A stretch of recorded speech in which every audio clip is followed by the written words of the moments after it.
Hi students, मेरे YouTube channel पे आपका बहुत बहुत स्वागत है।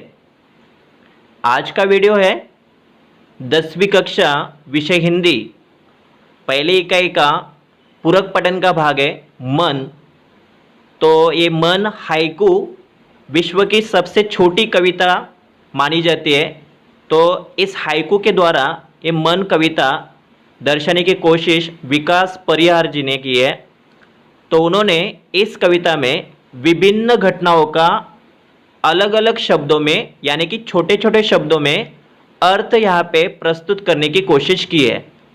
तो कल के वीडियो में हम लोगों ने मन ए पूरक पठन का जो कविता का भाग है हाइकू के ऊपर उसके ऊपर पढ़ाई की है, लेकिन आज के वीडियो में हम लोग इस मन पूरक पठन का स्वाध्याय देखने वाले हैं।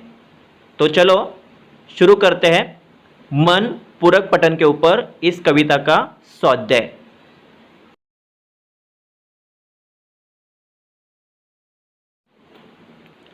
स्वाध्याय का पहला प्रश्न है, सूचना के अनुसार कृतियां कीजिए। लिखिए निम्नलिखित हाइकू द्वारा मिलने वाले संदेश। तो यहाँ पे बताया कि करते जाओ पाने की मत सोचो जीवन सारा, और दूसरा दिया हुआ है भीतरी कुंटा नयनों के द्वार से आई बाहर। तो उसका उत्तर बनता है करते जाओ पाने की मत सोचो जीवन सारा। विकास परिहार ने कविता में बताया है अलग अलग शब्दों में। कवि यह संदेश दे रहे कि हमें पूरा जीवन काम करते रहना चाहिए, फल प्राप्ति इच्छा करने की बजाय कर्म करते रहना चाहिए। भीतरी कुंटा नयनों के द्वार से आई बाहर, इस पंक्तियों का संदेश हमें मिलता है। कवि यहाँ यह संदेश दे रहे हैं कि जब दुख आंसू बनकर आंखों से बहते हैं तब यह मानना चाहिए कि कुंटा नयन रूपी द्वार से बाहर आ रही है। दूसरा प्रश्न है, कृति पूर्ण कीजिए। हाइकू में प्रयुक्त महीना और उसकी ऋतु। तो फागुन और बसंत महीना और ऋतु के बारे में जानकारी कविता में आई है। अगला प्रश्न है, उत्तर लिखिए। मझधार में डोले जीवन नैया, छिपे हुए सितारे, धुल गए विषाद, अमर हुए गीतों के स्वर।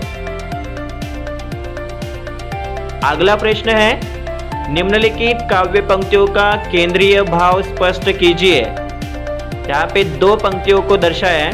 पहली पंक्ति है, चलती सात पटरियां रेल की फिर भी मौन, और दूसरी पंक्ति यहाँ पे दर्शाई है, कांटों के बीच खिलखिलाता फूल देता प्रेरणा।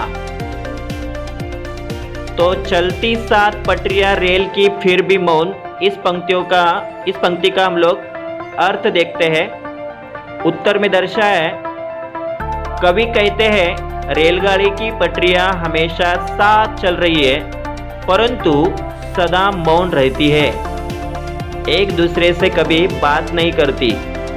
यहाँ कवि ये संदेश देते हैं कि हमारे शुभचिंतक लोग दिखावा नहीं करते बल्कि हर परिस्थिति में हमारा साथ निभाते हैं और आवश्यकता पड़ने पर हमारी सहायता करते हैं।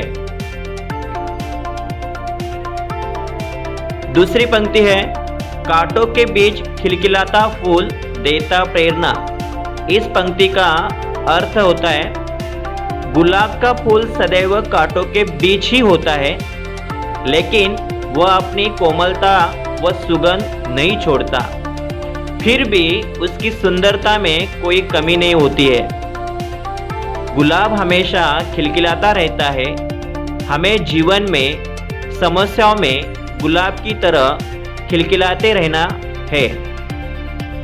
विपरीत परिस्थितियों में आत्मशक्ति व दृढ़ता के साथ सामना करते हुए हमें गुलाब की तरह मुस्कुराते हुए जीवन जीना चाहिए, दूसरों के लिए प्रेरणा बनना चाहिए। अगला प्रश्न है, उत्तर लिखिए।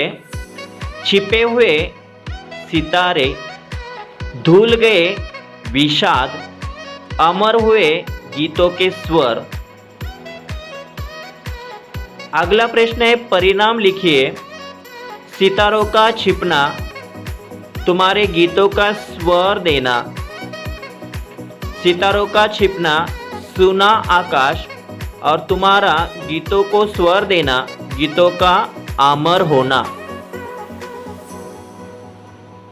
अगला प्रश्न है, मन की टिम्ब टिम्ब बरसी आंखें, इस हाइकू का सरल अर्थ लिखिए। तो इस हाइकू का सरल अर्थ होता है, जब मन की पीड़ा बहुत गहरी हो जाती है तो वह बादल बनकर आंसू के रूप में बरसने लगती है। अगला प्रश्न है, उचित जोड़ियां मिलाइए। आकलन कृति के ऊपर प्रश्न पूछा है। मैं पहले प्रश्न पढ़ता हूं, उसके बाद उसकी उचित जोड़ियां बनाने की कोशिश करेंगे। मछली, गीतों के स्वर, रेल की पटरियां, आकाश, और बगल में दर्शाया है मौन, सुना, प्यासी, अमर, पीड़ा। तो उत्तर का भाग बनता है, मछली प्यासी होती है, गीतों के स्वर अमर रहते हैं, रेल की पटरियां मौन रहती है, आकाश सूना होता है। तो इस तरह से उचित जोड़ियां हमें नजर आती है। अगला प्रश्न है, उपयोजित लेखन। तो उपयोजित लेखन में आपको प्रश्न पूछा है, वक्तृत्व